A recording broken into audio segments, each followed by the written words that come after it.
हमें पाइथन शुरू करना है। पाइथन के अंदर क्या-क्या है, कौन-कौन सी चीज़ें हैं, पाइथन लैंग्वेज कहाँ से आई, कैसे आई, सब के बारे में मैं बात करने वाला हूँ। काफ़ी डिटेल में जो चीज़ें आपको सीखने को मिलेंगी यहाँ पे। तो आप देखो अभी पाइथन को 1991 में बनाया गया था पहली बात।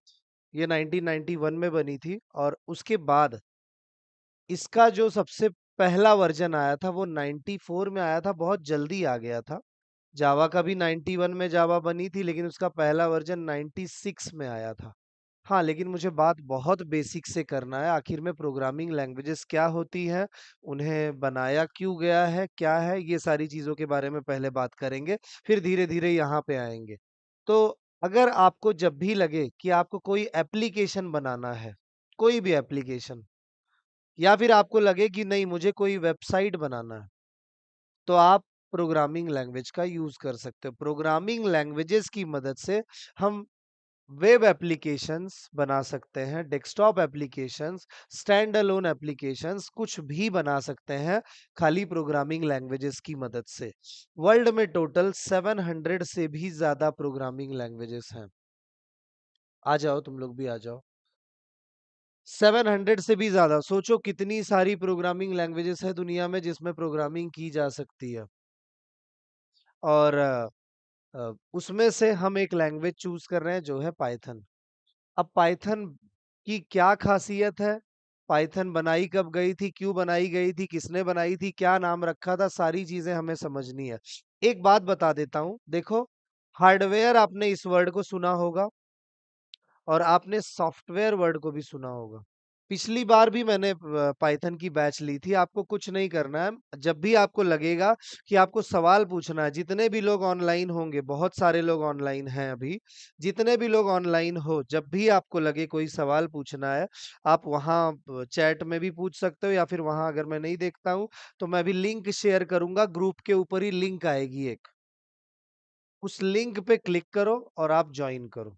माइक्रोसॉफ्ट टीम्स की लिंक होगी, जहाँ पे आप अपना माइक ऑन करके अपने सवाल पूछ सकते हो। यहाँ पे तो पूछ नहीं पाओगे, अभी हम लोग लाइव हैं वैसे, वहाँ पे नहीं पूछ पाओगे, सब लोग ऑनलाइन वाले मुझे देख रहे हैं। तो मैं आपको एक मौका दूँगा, आखिरी के जो 10-15 मिनट होंगे आप सवाल पूछने के। मैं लिंक शेयर कर दूँगा, क्लिक करो, डायरेक्ट आप जॉइन हो जाओगे माइक्रोसॉफ्ट टीम्स पे। और वहाँ पे जो पूछना है, माइक ऑन करके आपको पाइथन रिलेटेड जो भी पढ़ाया, आप नोटबुक लेके बैठो और क्या करो, जो भी पढ़ा रहा हूँ उसको नोट डाउन करो। जहाँ लगे मुझे पूछना है वो लिख के रखना साइड में, याद नहीं आता बाद में क्या पूछना है, फिर आपके ध्यान में नहीं आएगा कि क्या पूछना है मुझे, इसलिए ये चीज़ ध्यान रखो, ठीक है? और टाइम हमारा सैटरडे संडे होने वाला है, 10 बजे क्लास होगा। पिछली बात मुझे याद आ रही है, बैठो तुम लोग भी। पिछली बार जब मैंने बैच ली थी, पिछले साल, तो उस समय 2000 स्टूडेंट्स थे, 2000 से ज़्यादा थे, 9 ग्रुप थे टोटल। हाँ, बैठो। इस बार एक ही ग्रुप है, उस ग्रुप पे लगभग 900 से ज़्यादा बच्चे हैं अभी। तो पिछली बार ज़्यादा बच्चे थे। उसके पिछली बार मुझे याद आता है कि 800 कुछ थे, उसके पिछली बार 160 या 150 बच्चे थे। मतलब मैं हर साल एक बैच फ्री लेता हूँ। तो वो पिछले साल, फिर उसके बाद, फिर इसके पिछले साल तो 2 बैच ली थी, एक सी प्रोग्रामिंग की ली थी फ़रवरी में और मई के महीने में मैंने ली थी पाइथन की पिछले साल। अब इस साल यही एक बैच है पाइथन की, हर साल। लेकिन पिछले बार का मतलब ये अभी मैं बार-बार इसलिए ले रहा हूँ, एक बार रिव्यू मुझे मिला था, बहुत सारे बच्चों को ऐसे हैं कि जिन्हें ज़रूरत होती सीखने को, करियर कुछ करना चाहते हैं या फिर पाइथन कहीं और सीख लेते हैं लेकिन सीख नहीं पाते। फिर घर वाले बोलते हैं अब नहीं, अब एक बार हो गया, अब हम फिर से वापस से आपको नहीं बोलेंगे करने के लिए, ऐसा भी होता है। तो ये सारी चीज़ें थी पिछली, मतलब होता है बच्चों के साथ। उसमें से एक बच्चे ने रिव्यू ये दिया था कि मैंने सर आपका लेक्चर किया ना, तो मुझे आपका लेक्चर पेड जो बैच होती है ना 10-12 हज़ार वाली, उससे भी बेटर लगा मुझे आपका लेक्चर। ऐसा भी रिव्यू दिया था बच्चों ने।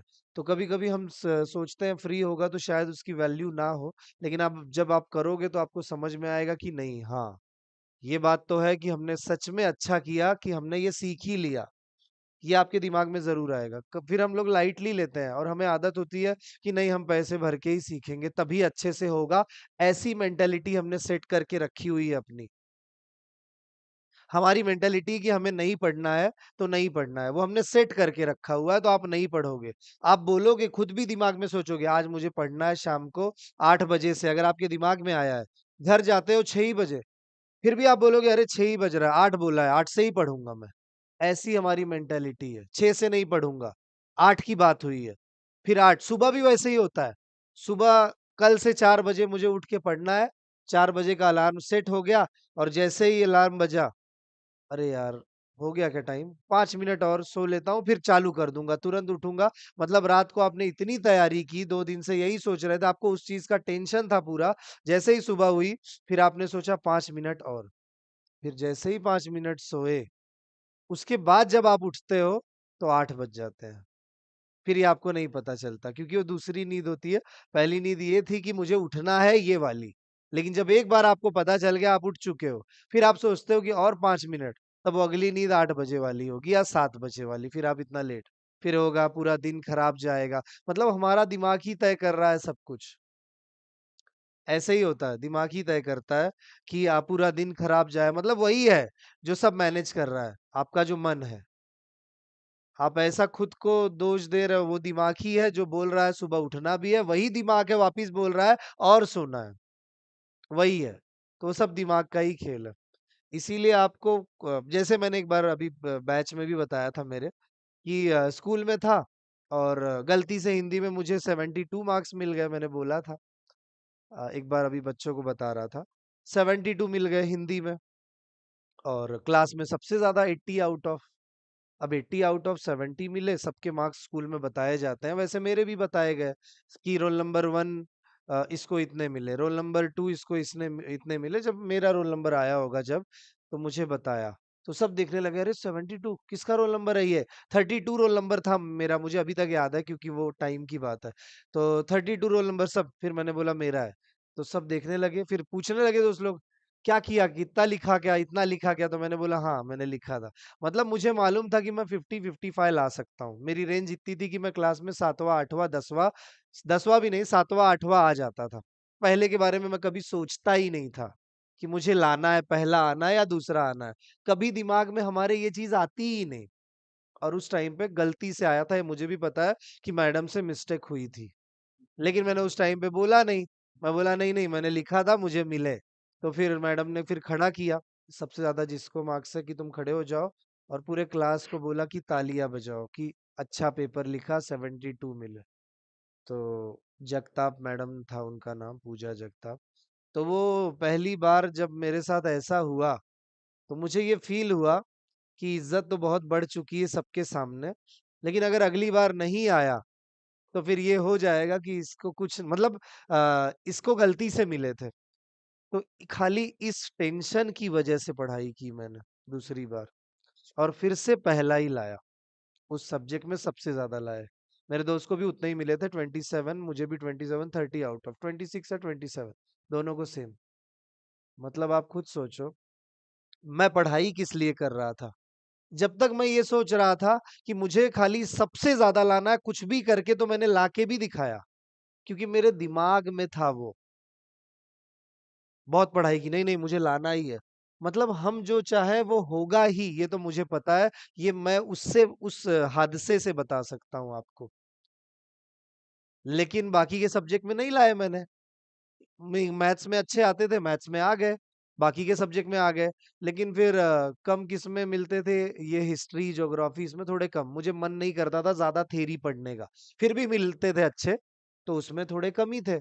अगर यही हुआ होता मेरा हिस्ट्री, ज्योग्राफी के साथ उस समय, क्लास में फिर से तालियाँ बजी होती, गलती से, तो मैं ये टारगेट रखता अब मुझे इसमें भी ज़्यादा लाने हैं।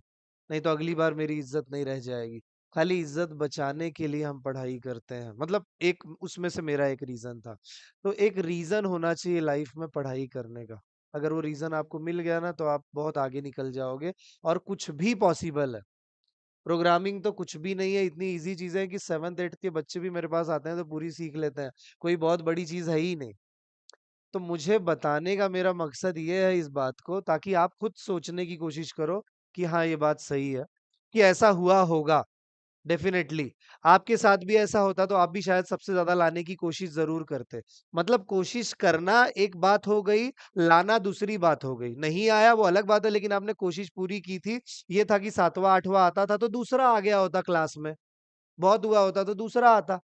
लेकिन उस करीब पहुंच जाता, दूसरा भी आता तो ये होता, हाँ है भाई इसके में है वो स्किल और ये पढ़ता है। तो ये चीज़ है, मुझे आपसे ये बताना है। तो इसलिए आप ऐसा कभी मत सोचो कि आपसे ये चीज़ें होंगी नहीं, सब कुछ पॉसिबल है। कितने भी मार्क्स ला सकते हो, सबसे अच्छा प्रोग्रामर बन सकते हो, 10 लाख, 20 लाख, 50 लाख का भी पैकेज ले सकते हो। कोशिश होनी चाहिए, मेरा अमेज़न में भी हुआ था प्लेसमेंट। तो ये कोई बड़ी बात है ही नहीं, बहुत मैं तो सीरियसली नहीं। अब मुझे इंटरेस्ट है कोडिंग पढ़ाने में तो पढ़ाता हूँ। बहुत सारी वेबसाइट्स हैं, बच्चों को मैं बताता हूँ, जैसे कोड शेफ हो गई। ये वेबसाइट है, हैकर रैंक नाम की एक वेबसाइट है, हैकर्स अर्थ नाम की, ऐसे अलग-अलग वेबसाइट्स पे आप प्रैक्टिस कर सकते हो। कोड शेफ पे जाओ, अकाउंट बनाओ और प्रैक्टिस शुरू कर दो। बेसिक बेसिक क्वेश्चन से अपने आप के अपने स्किल को डेवलप करो और वहीं पे जॉब मिल जाती है। 50 लाख का पैकेज तो यही वेबसाइट दे देगी आपको। यहाँ पे कितनी कंपनीज आती हैं वर्ल्ड की इस वेबसाइट पे, अच्छे प्रोग्रामर को ढूँढने के लिए, और जिसकी लेवल होती है अच्छी, उसके ऐसे स्टार्स होते हैं। 1 स्टार मिल गया, लेवल इसकी ठीक है। 2 स्टार मिल गया, इसकी और अच्छी है, टोटल 5 होते हैं। 3 के बाद तो फिर आप 2 खाली क्वेश्चन अटेम्प्ट करो, 1 करोड़ का भी पैकेज मिल जाएगा, वहाँ पे आप चेक करो।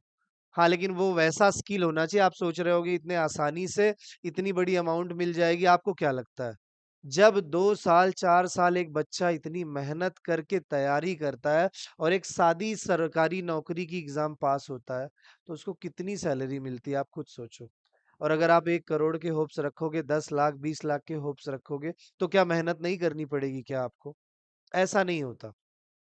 उनके फील्ड में जो 3-4 साल लगा दे रहा है अपनी, मतलब आधी लाइफ लोग लगा देते हैं।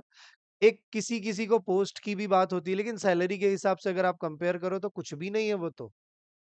मैं कहाँ बोल रहा हूँ आपको 4 साल लगा देने, दिन-रात पढ़ाई करनी है। कम ही समय देना है, बस यही है कि 1 घंटे भी डेली दे दो तो बहुत है, बहुत ज़्यादा। क्लास भी कर ले रहे हो ना, घर पे नहीं भी करते हो तो भी बहुत है। प्रैक्टिस जनरली आप हफ्ते में 2 दिन 3 दिन कर लो, सफिशिएंट है। हाँ, लेकिन अगर आप अच्छी जगह पे पहुँचना चाहते हो, अच्छी जगह पे मैं बोल रहा हूँ, तो ध्यान रखो कि आपको क्या करना पड़ेगा फिर, कंटिन्यूअसली ये सब वेबसाइट्स पे जाके प्रैक्टिस करनी पड़ेगी, ध्यान रखो ये बात। चलो, अभी मैं आता हूँ पाइथन लैंग्वेज पे। अब इतनी सारी चीज़ें तो बताई मैंने। पाइथन लैंग्वेज को 1991 में बनाया गया था, इसमें प्रोग्रामिंग करनी है, और इसको 1994 में लॉन्च किया गया। इसका पहला वर्ज़न आया। दूसरी एक बात, इसको जिन्होंने बनाया था उनका नाम है गिडो वैन रॉसम।